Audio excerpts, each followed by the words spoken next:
गर्दन में स्वेलिंग आने पे क्या करना चाहिए?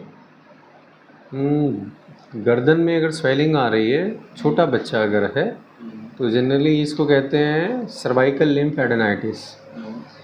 बहुत सारी सर्वाइकल लिम्फ्स होती हैं। लिम्फ्स मतलब एक प्रकार का फ़िल्टर होता है।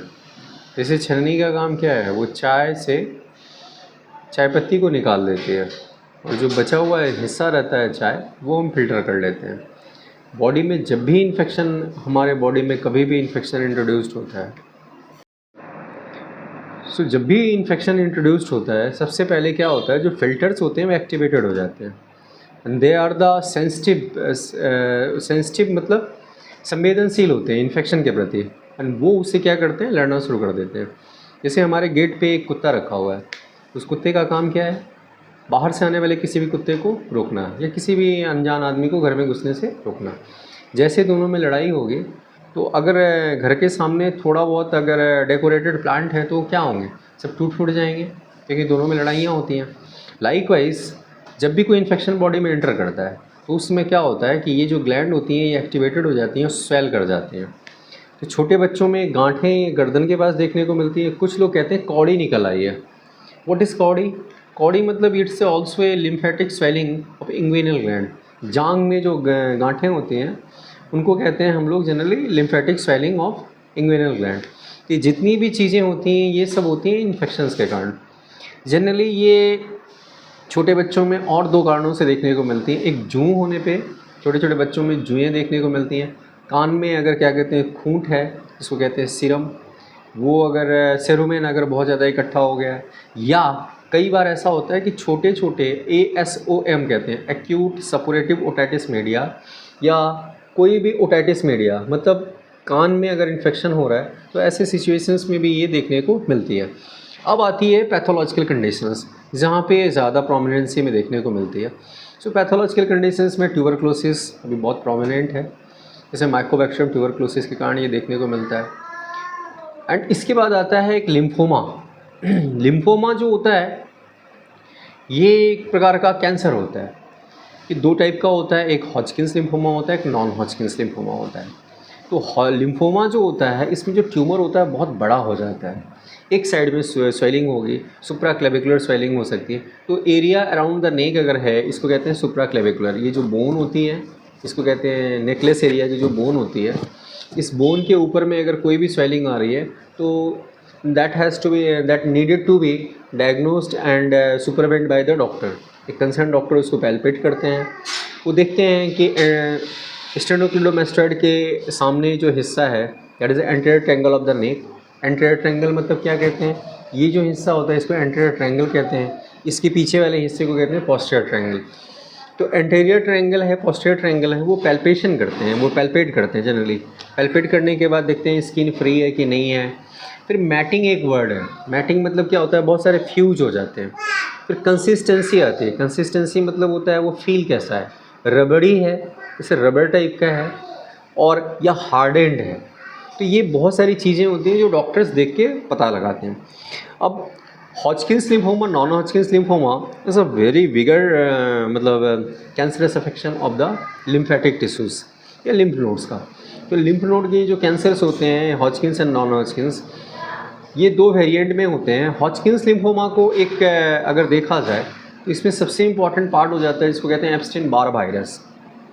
Epstein Barr virus, Epstein Barr virus जब भी बॉडी में एंटर करता है, सो ये लिम्फेटिक नोड को ट्यूमर में कन्वर्ट तो करता ही है, साथ ही साथ जब उसका हम माइक्रोस्कोपिक स्टडी करते हैं, specially on histopathological examination, biopsy study जब होती है, तो there is a special type of cell, and that cell is known as Reed Sternberg cell.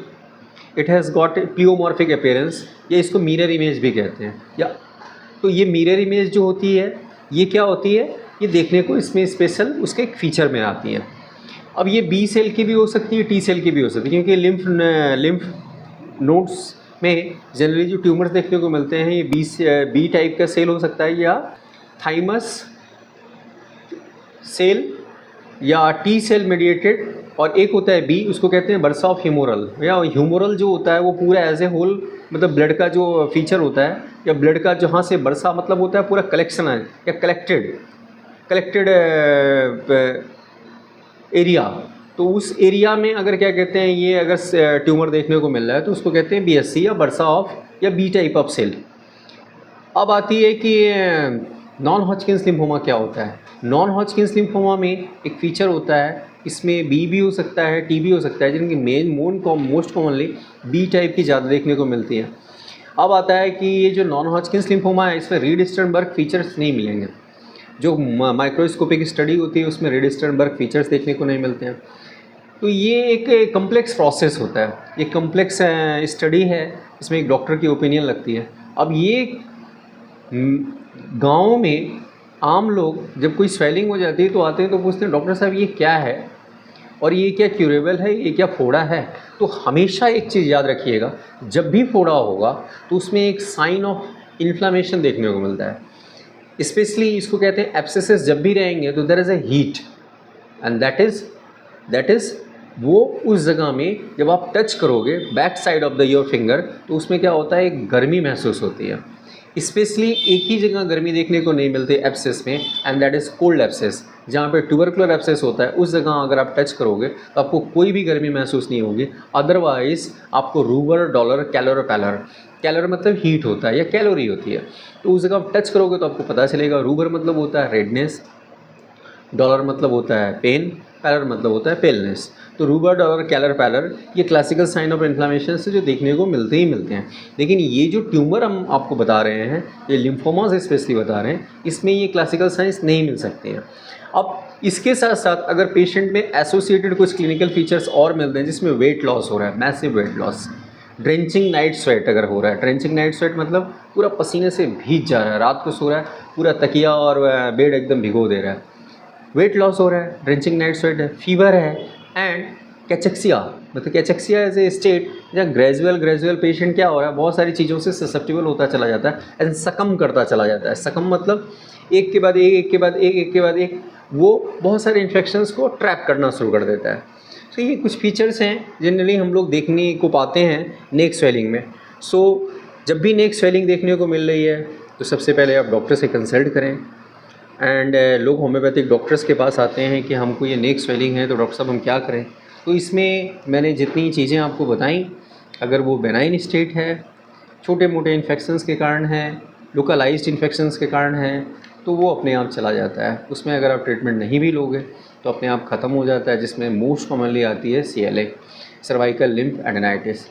अब अगर पैथोलॉजी है जैसे ट्यूबरक्लोसिस है तो उसमें आपको जांच करानी पड़ेगी, जिसमें माइकोबैक्टीरियम ट्यूबरक्लोसिस के लिए एसिड फास्ट बेसिलाई का स्टेनिंग होता है जिसको कहते हैं ZN staining, Ziehl Neelsen staining करानी पड़ती है।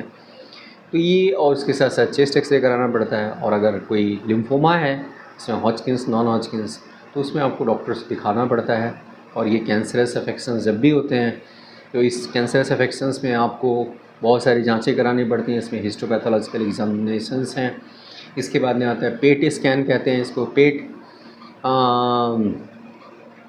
पोजिट्रॉन इम्यूशन टोमोग्राफी स्कैनिंग होती है जिसमें हम लोग ये जज करते हैं कि ये पूरे बॉडी में कहाँ कहाँ इसका अफेक्शंस हुआ है।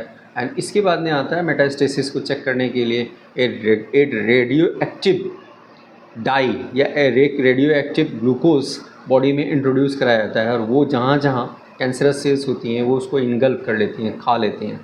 तो उस समय जो स्कैनिंग होती है उससे पता चल जाती है कि कहाँ कहाँ ये मेटास्टेसिस हुआ है।